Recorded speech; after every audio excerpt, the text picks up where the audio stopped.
A sipi alvásra készül.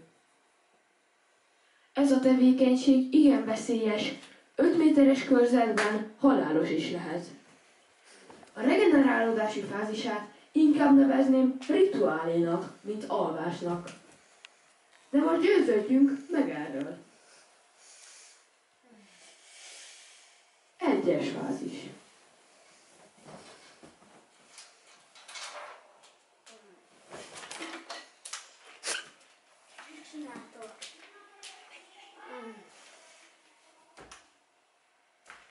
Kettes fázis.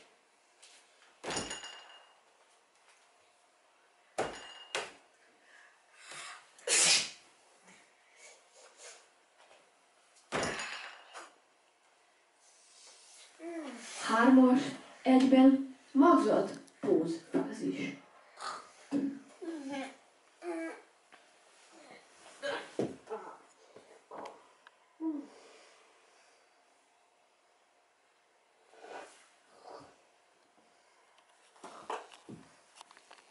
Újra vergődő fázis.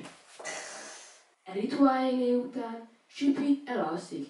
Neki tök mindegy, hogy az utcán, a földön, a mosdókagylóban, vagy épp az ágyán alszik el.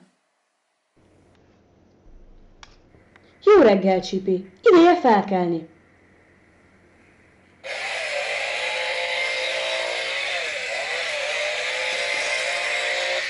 Sipi reggelente így vezeti le a túl sok energiát.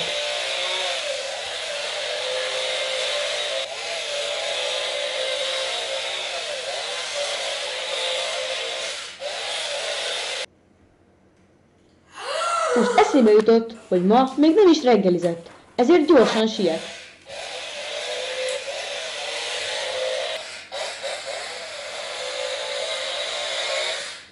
Már meg is találta a kaját.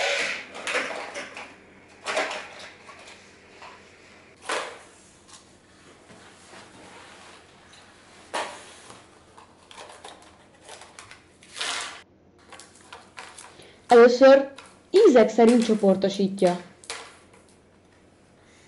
Majd felkészül. És végül egybe megeszi mindet.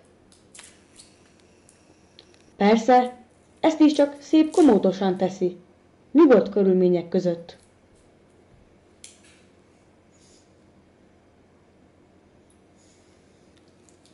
Ügyes vagy, Sipi, élvezd csak ki!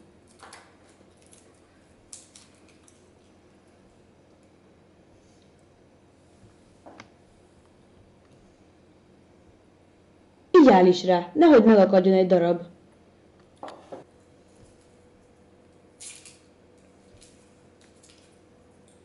És ez így megy minden nap.